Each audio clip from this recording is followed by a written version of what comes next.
ඔබේ මේ ජීවිත කතන්දරය.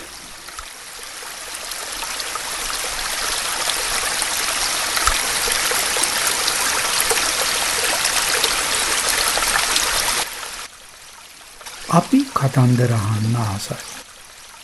මා දන්නේ නැහැ මේ ආසාව කොහොම ඇති වුණාද කියලා. සමහර විට පොඩි කාලේ අප ඇසූ සුරංගනා හා ජනකතා වලින් එය පුරුදුවා විය හැකියි. කතන්දරයක් කියන්නේ එකිනෙකට ගලපා සකසා ගන්නා ලද සිද්ධි පෙළක්. එය හරියට එකම නූලකින් වෙලෙන ලද මල් මාලයක් වගේ. නූල ගැලවුණොත් මල් හැලෙනවා. ඔබ තමාගේ ජීවිතය දිහා බලන්නේ තමන්ගේ කතන්දරයේ හැටියට නේද? සෑම කතන්දරයක වගේම එහි මුලක් තියෙනවා. ඉදිරියට යන සිද්ධි ධාරාවක් තිබෙනවා. ඒ සිද්ධි ධාරාව යම් තැනකින් අවසානයට පැමිණෙනවා. මුලක්, මැදක් හා අවසානයක් නැත්නම් එය කොහෙත්ම කතන්දරයක් වන්නේ නැහැ. කතන්දරයක ප්‍රධාන අංගය එහි ප්‍රධාන චරිතයයි. ප්‍රධාන චරිතය ඉවත් කළොත් එය කතන්දරයක් වෙන්නේ නැහැ. ඔබේ කතන්දරයේ ප්‍රධාන චරිතය මමයි ඔබ කියාගන්නා පුද්ගලයායි. ඒ අනුව ජීවිතය කියන්නේ ඔබේ කතන්දරය. ඔබ සිටින්නේ කතන්දරේ යම් තැනක. එතනින් තව ඉදිරියට යෑමට ඔබ අපේක්ෂා කරනවා. අතීතයේ ඔබ යම් තැනකින් ආරම්භ වර්තමානයේ මෙතනට ආවා. තව ඉදිරියට යන්න තියෙනවා. ඔබේ අනාගතය කියන්නේ තව ඉදිරියට යන දුරයි. ඔබේ අනාගතය කුමක්දයි ඔබ දන්නවාද? මොහොතක් නැවතී බලන්න. කුමක්ද ඔබේ පිළිතුර? බොහෝ දෙනා කියන්න පුළුවන් තමා නොදන්නා බව. ඔව්, එක අතකින් ඔබ තමන්ගේ අනාගතය දන්නේ නැහැ. අනෙක් අතින් ඔබ දන්නවා. මොකද කතන්දරයක යන සිද්ධි ධාරාවේ රටාවන් එහි අනාගත සිද්ධි ධාරාව හා අවසානය අනුමාන කළ හැකියි. පුද්ගලයෙකු ජීවිතයේ මෙතෙක් දුර හා ඔහුගේ ගති ස්වභාවය බලලා ඔහුගේ අනාගතය පුරෝගතනය කරන්න පුළුවන්. පාසලක යම් කාලයක් ළමයි කණ්ඩායමකට ඉගැන්වූ ගුරුවරයෙකුට ඒ ළමයින් උසස් පෙළ නිමවා පාසලෙන් නික්ම යනකොට බොහෝ විට ඔවුන්ගේ අනාගතය කෙබඳු වේදැයි එක් ළමයා ගැන අනුමාන කරන්න පුළුවන්. මා වාසය කළ පෙදෙසක හිටියා චාන්ඩි තරුණිය. සුළු දෙයින් පවා කුපිත වෙලා ඔහු අන්‍යයන්ට පහර දෙනවා. තමා රැකියාව කර ආයතනයේ ප්‍රධානයට පවා ඔහු පහර දුන්නා. ඔහුගේ ජීවන රටාව දුටු දැනුම් තේරුම් ඇති අය කීවා ඔහු කවදා හෝ කාගෙන් හරි මැරුම් කනවා කියලා. එය ඒ විදිහටම සිදු වුණා. ඔබ අතීතයෙන් මෙතනට ආසැටි බලලා ඔබ මෙතනින් ඉදිරියට යන්නේ කොහොමදයි කියන්න පුළුවන්.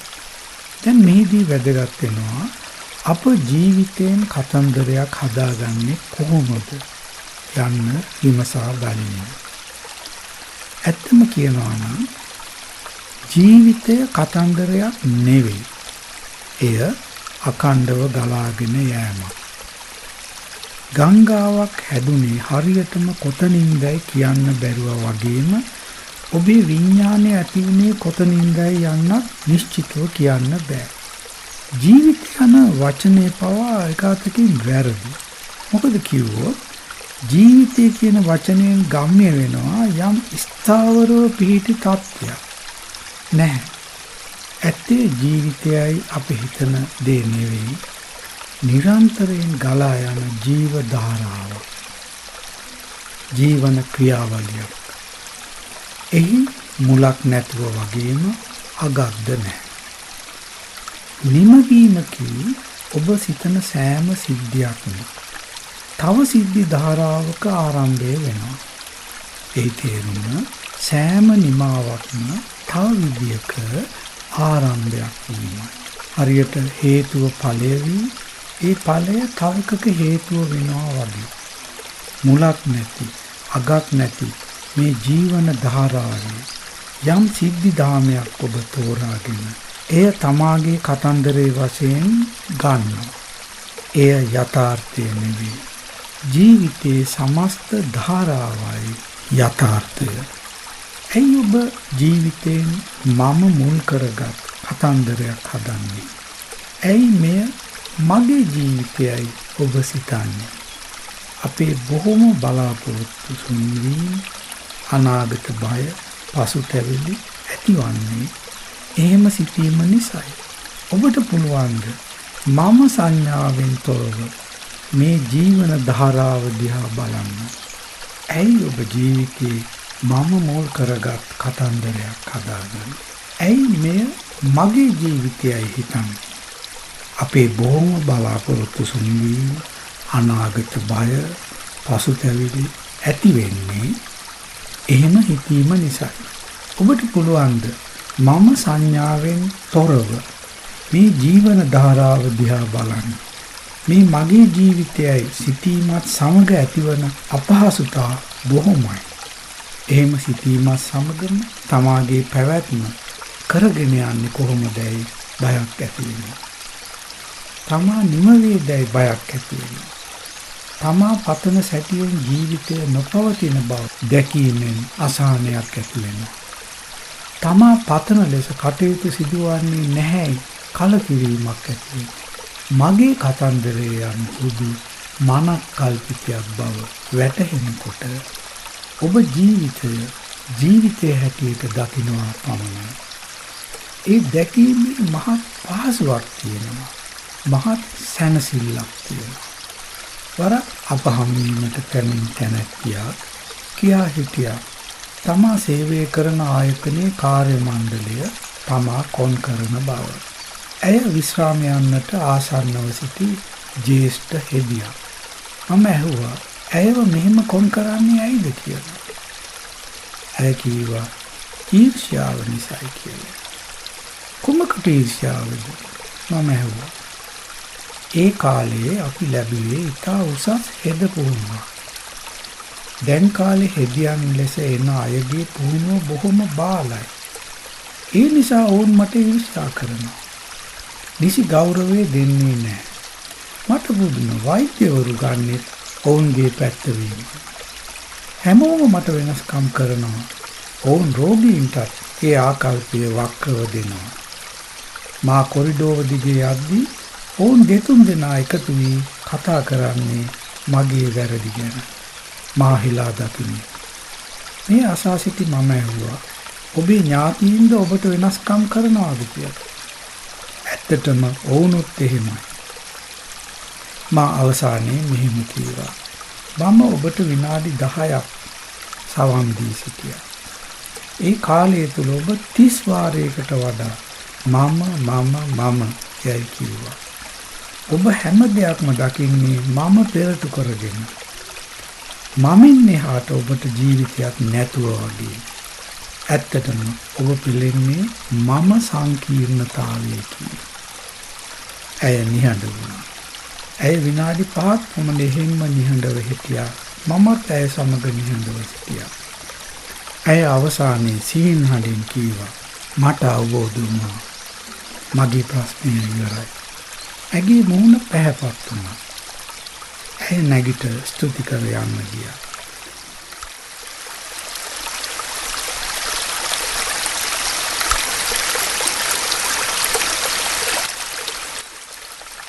අප දැනට සිටින්නේ ඒ මානසිකත්වයේ නේද? අප හැම දෙයක් දෙසම බලන්නේ මම දෘෂ්ටි කෝණයෙන්. එහෙම නේද? මමෙන් තොරව ජීවිතය දිහා බලනකොට ඇති සැහැල්ලුව ඔබට තේරුම් ගන්න පුළුවන්ද? මමයි සිතලා බලනකොට කලකිරීම, මමයි සිතා බලනකොට භය, අසහනය, ශෝකය. මේ ජීවිතය ඔබේ නොවේ. එය ලෝක ස්වභාවයේ දිගහැරීමක්. ඇයි ජීවිතය දිහා ඒ සැටියෙන්ම අපන බලන්නේ? ජීවිතය පිළිබඳ ඔබේ කතන්දරය සත්‍ය නැහැ. මා එහෙම කියන්නේ මේ නිසායි. ජීවිතය කියන්නේ අමු සිද්ධි වලක්. ඒ යම් වර්ගයක සිද්ධි තෝරාගෙන ඔබ තමාගේ චරිතාපදානය හදා ගන්නවා. තමාගේ කතන්දරය හදා ගන්නවා. එය මනෝ සංස්කාරයක් වන නිසා සත්‍යය නොවේ. මා කියන්නේ නැහැ එය අසත්‍යයි කියලා. මා කියන්නේ එය සත්‍යය නොවන බවයි. අපේ හිතට මේ සමස්ත ජීවනයේ ගලා යෑම පෙනෙන්නේ නැත්තේ එහි පවතින අවිද්‍යාව නිසා.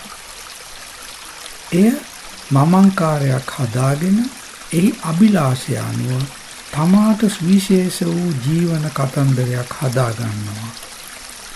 මේ හරිම මුලාවක්. මට මේ හොඳට වැටහුණු සිද්ධියක් තියෙනවා. ඊරකරුවන් පුනරුත්ථාපනය කරන එක්තරා ආයතනයකදී මට වරක් හමු වුණා දරුණු අපරාධකරුවෙක්. මට අවස්ථාවක් ලැබුණා ඔහු සමග නිදහසේ කතා බහක යෙදෙන්න. ඔහු තමා හා ගැටුණු පුද්ගලයන් ගණනාවක් කපා කොටා දමා තියෙනවා. බස් රථ ගණනාවක් මංකොල්ලකා තියෙනවා. මහදවල් කඩ සාප්පුවලට පැන මුදල් මංකොල්ල කාලා තියෙනවා. ඒත් මේ පුද්ගලයා සමග කතා කළාම මට හැඟුණේ මේ සාන්තුවරයෙක් නොවේද කියලා.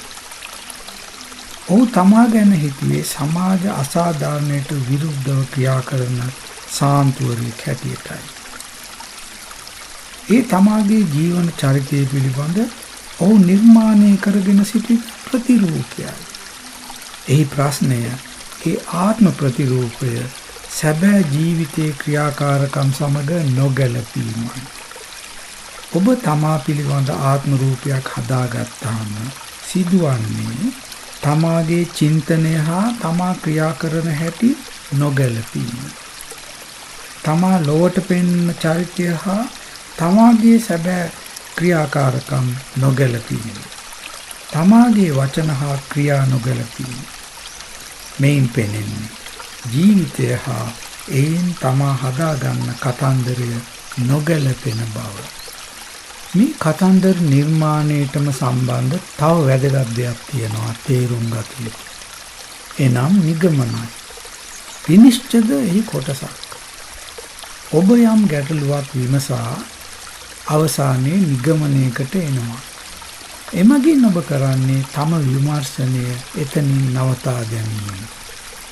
එනම් සෑම නිගමනයකින්ම අප විමර්ශනය නවතා දමනවා. නිදර්ශනය. මම කවුද යන ප්‍රශ්නය ඔබ තුල ඇති වෙනවා හිතමු. ඔබ ස්වල්ප වේලාවක විමසා බලා මම මුස්ලිම්වරයෙක්, මම බෞද්ධයෙක් යන නිගමනයට එනවා. ඒ සමග තවදුරටත් තමා පිළිබඳ ඔබේ විමර්ශනය නවතිනවා. එතෙන් සිට ඔබ හිතනවා තමා කවුරුදැයි යන්න තමා දන්නා බව. අපේ හිතට හරි අමාරුයි කිසිවක් පිළිබඳ නිගමනයක් හෝ විශ්වාසයක් නැතුව සිටින්න. එදිනෙදා ඔබ කොයිතරම් නිගමන හා විනිශ්චයවලට එනවාදයි බලන්න. යම් දේශපාලකයෙකු ඡන්දයෙන් දිනුවාම ඔහු හිතනවා මම බලයට පත් වුණා කියලා. එක අතකින් ඒ ඇත්ත. නමුත් බලය කියන්නේ පුද්ගලයෙකුට නිත්‍යව තමා ළඟ රඳවා තබා ගත හැකි දෙයක් නෙවෙයි. ජීවිතයේ නැමැති ගමනේ නිගමන නැහැ.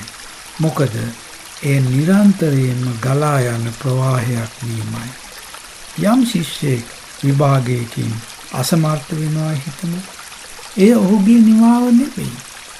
වෛද්‍යවරයෙක් ඔබ පරීක්ෂා කර කියනවා පිළිකාවක් හැදී යන ලක්ෂණ තියනවා කියලා. එය නිමාවක් නෙවෙයි. ඔබ නිමාවයයි සිතන සිද්ධි ඉක්මවා ජීවිත ගංගාව ගලා යනවා. මා වරක් දැක්කා ගංගාවක ජලය හැරවීමට බැඳ ඇති නොඋස් වේල. ජල ධාරාව ඊට උඩින් ගලා යනවා. අපේ සියලු නිගමන ජීවන ගංගාවට එරෙහිව සෑදූ වේලි හා සමානයි. කවර හෝ පුද්ගල කතන්දරයක් තුළ සිටීම පටුයි. වරක් මා චිත්‍රපටයක් බලද්දී මට හැඟුණා එහි සටන් වැළපිලි විනාශ මා බලමින් සිටින්නේ කුමකටද කියලා. එය වැටහුණ සැනින්ම මම ශාලාවෙන් නැගිට පිටතට ආවා. ඔබට ඕනෑම විට තමා හසුව සිටින ජීවිතයේ ඛේදවාචක කතන්දරයෙන් පිටතට පනින්න පුළුවන්. ඇයි මේ මෝඩ කතන්දරය තුල ඉන්නේ? ඇයි මේ නිෂ්ඵල කතන්දරය තුල ඉන්නේ? දැන් ඔබ ආසාවේ කතන්දරයෙන් පිටපැන්නාම තියෙන්නේ කුමක්ද කියලා. එය සැබවින්ම විමසිය යුතු දෙයක්. කතන්දරයෙන් පිටපැන්නාම කුමක්ද තියෙන්නේ? කතන්දරයෙන් පිටපැන්නාම තියෙන්නේ මේ මොහොතේ ජීවිතය දකින සිහියයි. පැහැදිලිද? කතන්දරයේ ඔබ සිටින විට ඔබට අතීතයක්, වර්තමානයක්, අනාගතයක් තිබෙනවා. මොකද කතන්දරයේ පෙරට එන්නේ කාලය ඔස්සේ. කතන්දරයෙන් පිටපැන්නාම ඔබ විවර වෙන්නේ අතීත, වර්තමාන, අනාගත යනුවෙන් කාලය නැති කාල විමුක්ත තත්වයකට. එහි වීමක් නැහැ. ඉදිරියට යෑමක් නැහැ. කිසිවක් සිදුවන හෝ අත්දකින පුද්ගලයෙක් නැහැ. එය අපිට කියන්න පුළුවන් සුද්ධ පැවැත්ම කියලා. ඔබ කැමති ජීවිතේ නැමැති කතන්දරය ඔස්සේ ගමන් කරන්නද? නැත්නම් මේ කතන්දරය දැන් නැති, මේ කවදාවත් නිමවන්නේ නැති දෙයක් යන අවබෝධයෙන් ඉන් පිටපනින්නද? ඒ ඔබේ තීරණයයි.